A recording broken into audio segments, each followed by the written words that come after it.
नमस्कार, मैं हूं आपके साथ एकता पोदार और आप देख रहे हैं सिटी न्यूज़ मुंबई।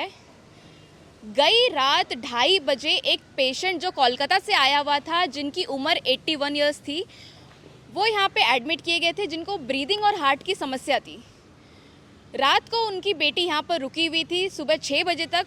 6 बजे वो अपने घर जाती है, वापस 12 बजे अपने पापा को मिलने के लिए आती है तो देखती है कि उसके पापा यहाँ से मिसिंग है। बेटी को पता लगा कि पिता यहाँ से गुम हो गए हैं, तो उसके बाद बेटी ने जब यहाँ पर कंप्लेन की तो यहाँ के डीन डॉक्टर जफ़र तड़वी ने पुलिस को बुला करके सीसीटीवी खंगाला, तो सीसीटीवी में पता चला कि वो बुजुर्ग यहाँ से खुद से ही चलकर बाहर निकल गए थे और बाहर निकलने के बाद पता नहीं कहाँ पर गए हैं।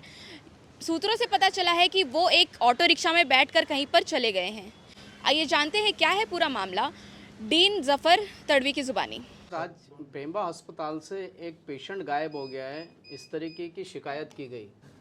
81 साल का बद्रीनारायण नाग करके पेशेंट हमारे इधर लोअर रेस्पिरेटरी ट्रैक इन्फेक्शन हुई डायबिटिक मिलेटस से आईसीयू के अंदर एडमिट था और साढ़े 9 बजे हमारे जो आईसीयू का स्टाफ है उन्होंने नीचे के वार्ड में पेशेंट को शिफ्ट किया।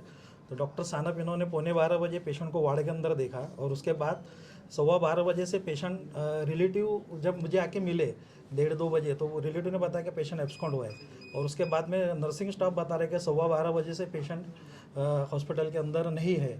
उसके बाद हमने सीसीटीवी फुटेज देखे, उस सीसीटीवी फुटेज के अंदर पेशेंट वार्ड के अंदर एडमिट होते हुए दिख रहा है और उसके बाद वो खुद बाहर निकल गया। तो इसके लिए भी हमने पुलिस को इन्फॉर्म किया है और आगे की पूरी कार्रवाई। सर, कहीं ना कहीं आप पे भी तो जिम्मेदारी बनती है कि कोई पेशेंट उठ करके इस तरीके से निकल जाए और स्टाफ देखते रह जाए और सुरक्षा रक्षक कुछ ना करे। हाथ में उसके वैन लगा है, सलाइन वगैरह कुछ लगी हुई है। एक्चुअली अगर पेशेंट आईसीयू के अंदर एडमिट था तो उसके बाद आईसीयू से अगर पेशेंट को नीचे शिफ्ट करना है तो वहाँ की नर्सिंग स्टाफ की भी और जो मैटर मैडम उनकी भी जवाबदारी थी कि पेशेंट को वार्ड में शिफ्ट करने के वक्त रिलेटिव उसके साथ अकम्पनी करना चाहिए था।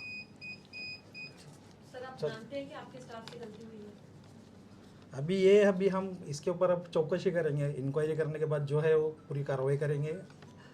और अभी मेरे इधर के जो मेरे कर्मचारी वो भी बाहर जाके देख रहे हैं पेशेंट का मिलता है क्या और पुलिस को हमने इन्फॉर्म किया। तो जैसा कि आपने देखा, डीन डॉक्टर जफ़र तड़वी ने क्या कहा, पुलिस प्रशासन और हॉस्पिटल साथ में मिल करके उस बुजुर्ग की तलाश कर रही है। अब देखना यह है कि आने वाले समय में वो किस तरीके से और किस हालात में मिलते हैं, ये तो अब आने वाला वक्त ही बताएगा और जो व्यक्ति इसका जिम्मेदार होगा उसके ऊपर कार्रवाई होगी।